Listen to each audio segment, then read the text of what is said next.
Cover call ETFs are everywhere right now. SPYI, GPIQ, GEPI, GEPQ, yields of 10 to 12% and even 14, and I own 2 of them. Welcome back to another episode of Almost Wealthy. And today I want to talk about what you're actually giving up when you buy these yields, because nobody who's talking about these things is leading you with the downsides. It's all about the income.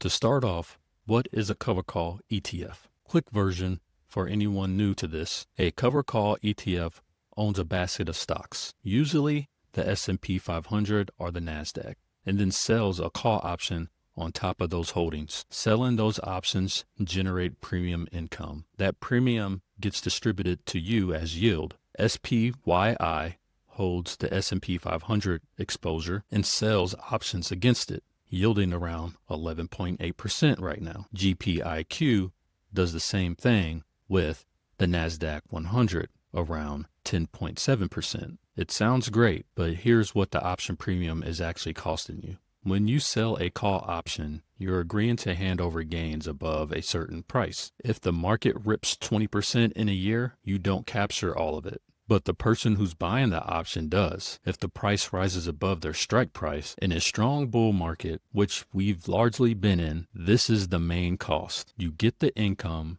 you don't get the full rally. But here's a counter argument. SPYI's total return over the past year was around 15.2%. The S&P 500 itself returned about 14.8 over the same period. So in that window, SPYI actually kept up. The cover call structure didn't cost you as much as you think, but that's just 1 year. In a sustained multi-year bull run, that gap widens. The cover call fund pays income, but trails on total return. That's the honest trade. Now, let's talk about NAV erosion. This is the one thing that matters the most in the long term. If the ETF is paying out more in the distribution than it's actually earning from the dividends plus options premium, it funds the gap by returning your own capital. That's called return on capital. Return of capital isn't automatically bad. SPYI uses it as a part of a tax-efficient structure, but if it becomes a pattern where the NAV grinds down over the years, the dollar amount of the distribution sinks even if the yield percent stays the same. Smaller portfolio, smaller payout. The ones to watch out for are the ultra-high yielders. Anything above 20, 25, those funds are almost certainly eroding NAV to sustain the distribution. I used to own this early on in this channel. That's exactly what happened, and I got out. SPYI and GPIQ are more defensible. The option structure is designed to limit NAV erosion while generating real premium income. But I watch the NAV on both every month. So if there are downsides, why are SPYI and GPIQ 48% of my portfolio combined? Because my buy, borrow, die strategy changes what good means for me for an ETF. I'm not optimizing for maximum total return. I'm optimizing for yield high enough to exceed my borrowing rate. My borrowing rate is 5.65%. SPYI yields 11.8%. GPIQ yields 10.7%. That spread is what funds my margin interest. If I swap them out for VOO, pure S&P 500 index, at a 1.3% yield, my yield drops below my borrowing rate and the whole strategy runs at a loss. The cap upside is the price I pay